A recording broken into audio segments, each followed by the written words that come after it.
De ce que je sais, à l'heure où je parle, c'est que le mercato du PSG avance enfin, que ce soit en matière de vente et en matière d'arrivée. Donc sans plus tarder, je vais relayer tout ça. On va commencer par les ventes. Alors c'est fait pour Milan Skriniar au Fenerbahçe. C'était la seule offre officielle reçue par le joueur ces dernières semaines. Salaire de 9 millions d'euros net pour le Slovaque. Information de Marco Conterio, mais on ne connaît pas le montant du transfert. Bon, ce sera pour pas grand-chose. Voilà, ça m'étonne pas, ça m'étonnerait pas de toute façon. C'est pas quelque chose de nouveau. Soit c'est des prêts sans option d'achat, soit c'est des prêts avec des options d'achat, mais finalement ils lèvent pas l'option d'achat. Soit c'est des transferts à même pas 10 millions d'euros, à rien du tout. Voilà, on connaît, de toute façon c'est le classique, le scénario classique. T'as plusieurs clubs de première ligue qui se ramènent pour Kolo Muani, mais bon, le joueur veut que la Juventus, et la Juventus offre que des prêts, des offres de prêts avec des options d'achat. Donc c'est bon, faut aller se faire foutre au bout d'un moment. Donc voilà, alors pour Carlos Soler, hésite entre la Liga et la Première Ligue. Il s'entraîne dur avec l'équipe réserve du PSG. Comme l'année dernière, il cherche une option où il va pouvoir jouer avec beaucoup de temps de jeu et progresser. En attendant sa décision finale, Villarreal et Brighton sont en avance sur les autres clubs intéressés, Marca, mais on ne connaît pas le montage de cette opération, s'il s'agit d'un prêt, tout ça, transfert, mais bon, c'est à peu près la même sauce à chaque fois. Sinon, une autre information concernant le PSG, toujours, et oui, le PSG reprendra le chemin de l'entraînement le 6 août et non le 4 août, en raison du retour tardif de certains joueurs à l'issue de la Coupe du Monde des clubs, car à leur départ, la météo avait contraint certains joueurs à décaler leur départ des États-Unis de 48 heures. Information l'équipe. Oui, bah c'est bon, il faut donner la Super Coupe d'Europe à Tottenham, ça ira plus vite, on a compris. Alors, on continue. Pour les départs, alors le départ de Marcus Rashford a créé une marge de manœuvre financière à Manchester United et Kolo Muani figure sur la liste restreinte du club anglais. Kolo Muani ne souhaite pas rester au PSG et a été proposé à de nombreux clubs, dont Newcastle et Manchester United. Donc voilà, il n'y a pas beaucoup de clubs anglais qui se manifestent, qui pourront mettre plus d'argent que la Juventus, mais non. Voilà, donc tu n'as vraiment pas de réussite en matière de vente. C'est compliqué. On ne sait pas pour l'instant, c'est encore flou. Les deux clubs ont besoin d'attaquants. On sait que Newcastle n'a pas réussi à faire venir Hugo Ekitike qui s'est engagé à Liverpool. Newcastle qui voulait à la fois avoir une attaque, Alexander Isak et Hugo Ekitike, bah, ça n'aura pas lieu car Ekitike s'est engagé à Liverpool.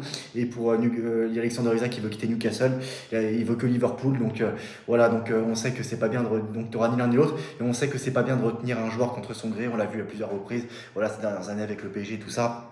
Donc c'est pas quelque chose de bien. Donc si Isaac veut quitter Liverpool, Newcastle sera avec une très grosse somme. Mais bon, Newcastle veut le retenir. Voilà, fait comme le PSG à l'époque avec le dictateur français.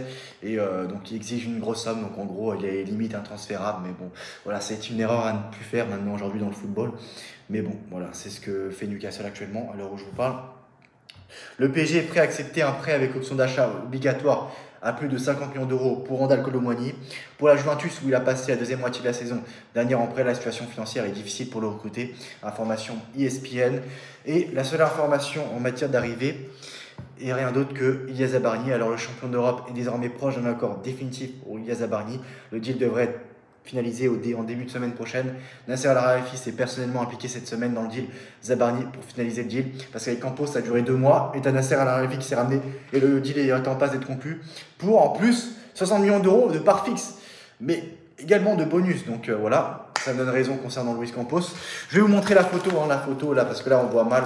Parce que c'est bon, ça suffit, ça commence à bien faire. Luis Campos, j'en ai ras-le-bol de lui. Le joueur a déjà un accord avec le club et souhaite vivement rejoindre le PSG. ESPN, lui qui fait du PSG sa priorité. Le PSG s'est montré intéressé pour Alexander Isak. Donc le PSG peut mettre Randal Kolo Muani dans le deal, plus une somme d'argent, voire une grosse somme d'argent. Donc ça pourrait faciliter un éventuel deal. Parce que bon, y en a qui disent, ouais, le PSG et Newcastle ne peuvent pas faire de transfert entre les deux clubs. C'est un peu similaire avec le PSG, Manchester City, Qatar, Émirats Arabes Unis, Qatar, Arabie Saoudite et tout ça. Mais non, parce que Newcastle se montre intéressé par certains joueurs du PSG. Donc voilà, le PSG et Newcastle peuvent faire des transferts. C'est des choses qui peuvent arriver. Et Donnarumma, on ne sait pas. Son avenir, on ne connaît pas son avenir. Voilà, donc on ne sait pas. C'est pareil. Manchester City est intéressé par Donnarumma, mais Manchester City va recruter un autre gardien, un gardien qui a été formé dans leur club, je crois, de Burnley. Donc voilà.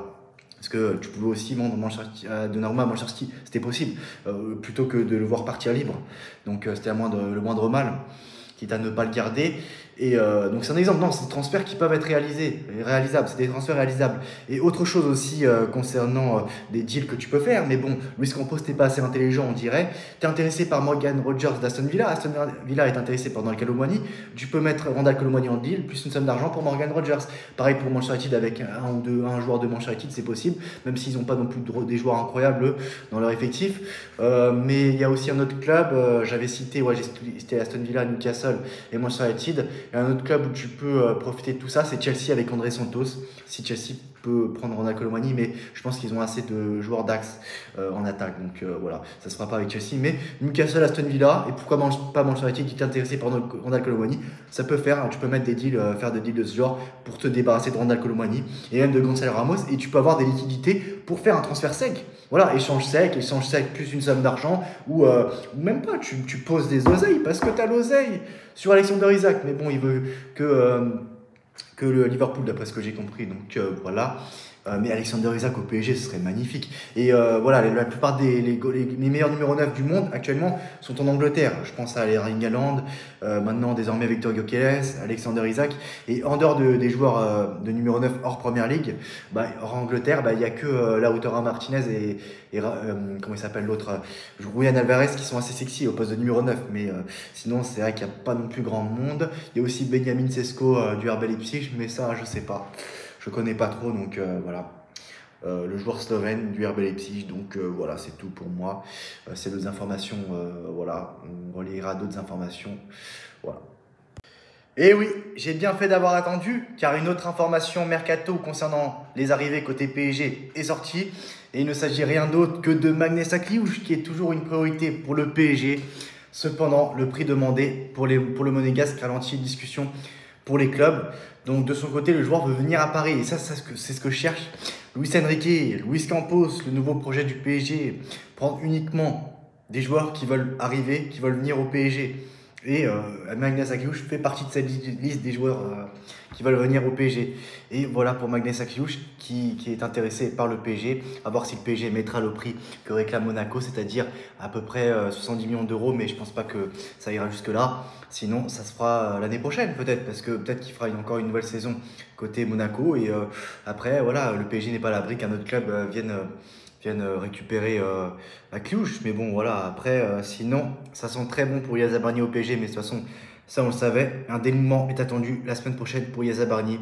Voilà, que ce soit cette information ou la précédente information, c'était l'information de Romain CG75. Donc voilà, et de toute façon, voilà, il suffit que Nasser Al-Khelaifi pointe son nez pour le dossier Yaya Barnier et ça se décante. Ah oui, c'est bizarre ça. Et oui, ça me donne raison encore une fois. Et oui, donc c'est ça.